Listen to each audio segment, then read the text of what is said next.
काय केलं जेवायला? आज केलं नाहीये, मागवलंय आपण.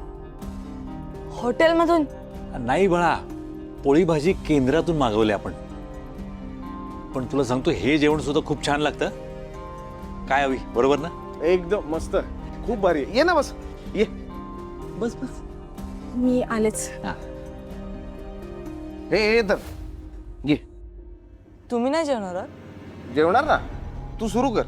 हा वहिनी, वरण तरी गरम आहे का? हो हो भाऊजी, आलेच घेऊन. द्या द्या वरण.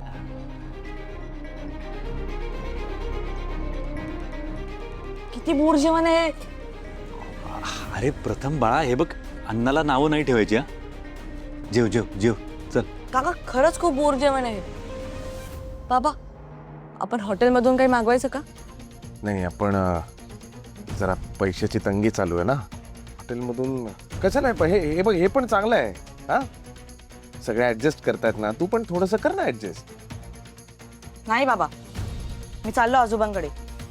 तिथे आईच्या हातचं खायला तरी मिळेल. ए हवी. आजोबांकडे जायचं ना तुला? मग निघायचं लगेच. चालता हो नाही, एक काम करा ना, तुम्ही सगळेच जा. मला सोडून सगळे निघून कशाला तुम्ही जाता? एक काम करतो ना, मीच जातो ना तुम्हाला सोडून. हवी. अरे काका खरंच सॉरी, पण हे जेवण खूप बोर आहे आणि मला आता आईची आठवण येते. ए बाळा, हे बघ, तू काळजी करू नकोस. मी काहीतरी मागवतो तुझ्यासाठी. हा, तू जा तुझ्या रूम मध्ये बस. हा, जा. सॉरी राजन, पण मी खरंच प्रयत्न करते, अगदी अगदी मनापासून करायचा प्रयत्न करते रे.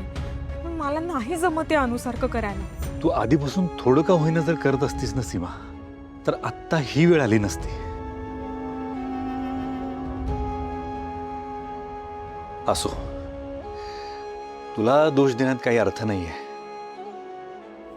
आपण एक काम करूया, आपण अनुला भेटायला जाऊ, तिला समजावू आणि तिला मनवून घरी घेऊन येऊ परत. माझी खात्री आहे ती नक्की येईल. हो, अनु आली तर सगळं ठीक होईल.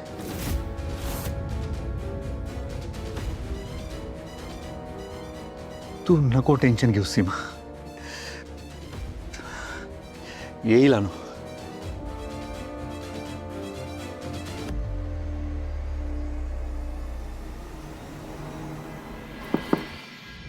बाबा या ना, नॉक काय करताय? या. काय रे, कशी आहे अनु? आई बरी आहे, पण बाबा आई म्हणत होती की ताईने खूप जास्त शॉक घेतला या सगळ्याचा आणि या सगळ्यातनं बाहेर पडायला तिला खूप अवघड जाणार आहे. म्हणजे बाहेर पडणं अवघड आहेच, पण मंदार महत्वाचं पण आहे ना. बरं, तिकडे जाण्याबद्दल काही बोलली नाही ना? नाही, अजून तरी तसं काही म्हणाली नाही आहे. पण बाबा, तुम्हाला ताईचा स्वभाव माहिती आहे. काही दिवसांनी म्हणणारच आहे की मला तिथे जायचंय, हट्ट करणारच आहे ती. मला पण वाटतंय तसं. म्हणूनच मी हे पेपर्स तयार करून आणले.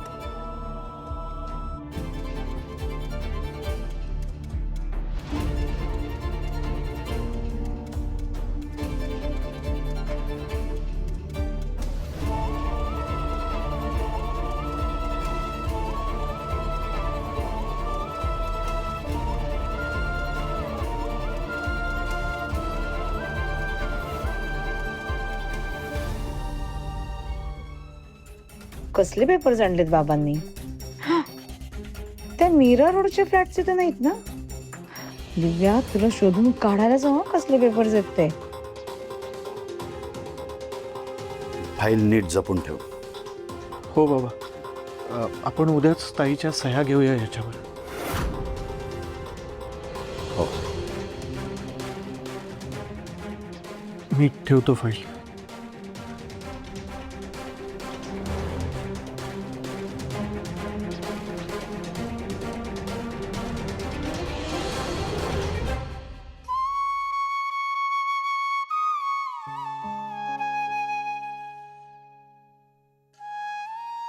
आई काय झालं? कसला विचार करतेस? पिहू, मी ह्यांना सगळं खरं सांगायला ती चिठ्ठी लिहिली होती ना, ती घरीच राहिली. पण तिचं काय? अगं ती यांना सापडायला हवी. का? असं काय करतेस? तुला कळत कसं नाहीये? अविनचा गैरसमज काय झालाय की मी ह्यांच्यापासून सगळ्या गोष्टी लपवून ठेवल्या, बरोबर? पण ती चिठ्ठीच तो पुरावा आहे की मी तसं केलेलं नाहीये. मला त्यांना सगळं सांगायचं होतं, पण ती वेळच आली नाही. हो ग आई, ॲक्च्युली ती चिठ्ठी खूप इम्पॉर्टंट आहे. पण आपल्या घरी म्हणजे एक्झॅक्टली कुठे आहे ती? पिहू, मी ह्यांच्यासाठी चिठ्ठी लिहिली होती डब्यात. हां, ते आले, सीमाबाईंनी ती किचनमध्ये घेऊन आल्या. त्यानंतर त्या वाचत असताना मी त्यांच्याकडनं खेचून घेतली. मग मी ती सांभाळून कपाटात ठेवली. पिहू, ती चिठ्ठीच माझा संसार वाचवू शकते.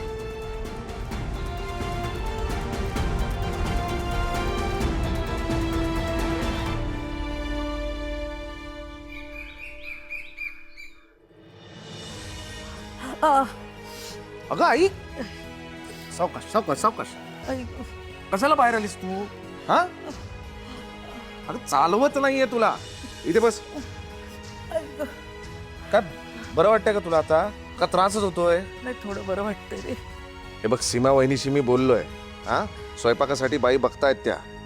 एकदा ती बाई आली ना की सगळे प्रॉब्लेम सॉल्व्ह होणार.